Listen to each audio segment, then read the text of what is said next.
अफगान महाजरीन का अफगानिस्तान में ख़वातीन की तालीम पर पाबंदी के खिलाफ नेशनल प्रेस क्लब इस्लामाबाद के बाहर एहतजाज। ख़वातीन को तालीम का हक दिया जाए। ख़वातीन का श्रीनगर पॉइंट को खुसूसी इंटरव्यू। बिस्मिल्लाहिर्रहमानिर्रहीम। शहनाज जसूर هستم، یکی از زنان معترض از افغانستان. امروز در اسلام آباد پاکستان اعتراضی داشتیم و با خاطر ممنوعیت طالبان و با خاطر تعلیم و تربیه و خاصی ما از جامعه جهانی، از نهادهای بین المللی است که با کنار زنان افغانستان ایستاده شوند و اجازه ندن که طالبان حق زنان افغانستان را بگیرن، چون تعلیم و تحصیل حق هر زن است. دیگه هیچ کس نمیتونه که این حق زنان افغانستان از پیشان بگیرن. Students, male or female, from attending an educational institution, whether school, university or college. فعال حقوق زن و یک از زنای معترض در کابل افغانستان.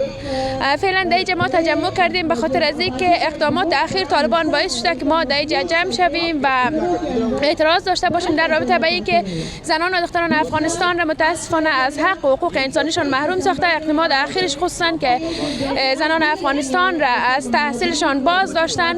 بنابراین خواست ما از جامعه جهانی، از جهانی است که باید حق و حقوقی که زنان و دختران افغانستان از دست داده در زیر سیطره حکومت طالبان، این حق و حقوق را پس دوباره به زنان افغانستان بازگردانه و طالبان را به رسمیت نشناسه. تشکر. महाजरीन हैं और हम उस सिलसिले में क्या कर सकते हैं। سلام، وقت بخیر. اینا محمدی هستم، خبرنگار فعال حقوق زن. فعلا مقیم پاکستان میباشم. هدف اشتراک ما در برنامه ای است که اول میخواهیم صدای ما را به جهان برسانیم که ما زنان افغانستان فعلا در مقابل حکومت ظالمانه طالب خاموش نیستیم و طالبان همیشه همواره بالای زنان فشار آورده و فعلا حکومتشان قابل قبول برای زنان و همه مردم افغانستان نیستند و طالبان فشاری که بالای تحصیل زنان آوردن و با گران گرفتن تحصیل زنان ما را در این موقعیت رسانده که ما امروز تظاهرات داشته باشیم در خیابانا برایم به خاطر حق تحصیل و کار آزادی خود ما صدا بلند بکنیم. هدف دوم ما است که کشور پاکستان فعلا مهاجرین افغان را با مشکلات زیادی مواجه ساخته که از جمله ویزا هست که ویزا صادر نمیکنه. تعداد مهاجرین که هستند برشان ویزا نمیرسه یا هم ویزا از بسیار قیمت انگفت است که تعداد از مهاجرین که به خطر جدی مواجه هستند از راه قاچاق وارد پاکستان میشن که با مشکلات خیلی زیاد دست پنجه نرم میکنن و اینجا فعلا پلیس پاکستان در صدد گرفتن مهاجرین که بدون اسناد هستند.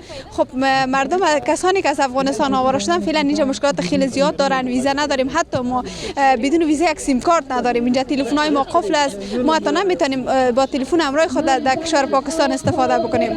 از کشور پاکستان خواهان از این هستیم که برای مهاجرین احترام قائل شوند، ما را من حیث مهاجر کشور همسایه خود بپذیرند و برای ما حداقل یک امکانات و یک برنامه خوب داشته باشند و حداقل من حیث مهمان یک میزبان خوب بر ما باشند. بسیار زیاد تشکر. में हम क्या कर सकते हैं, हम ना उसको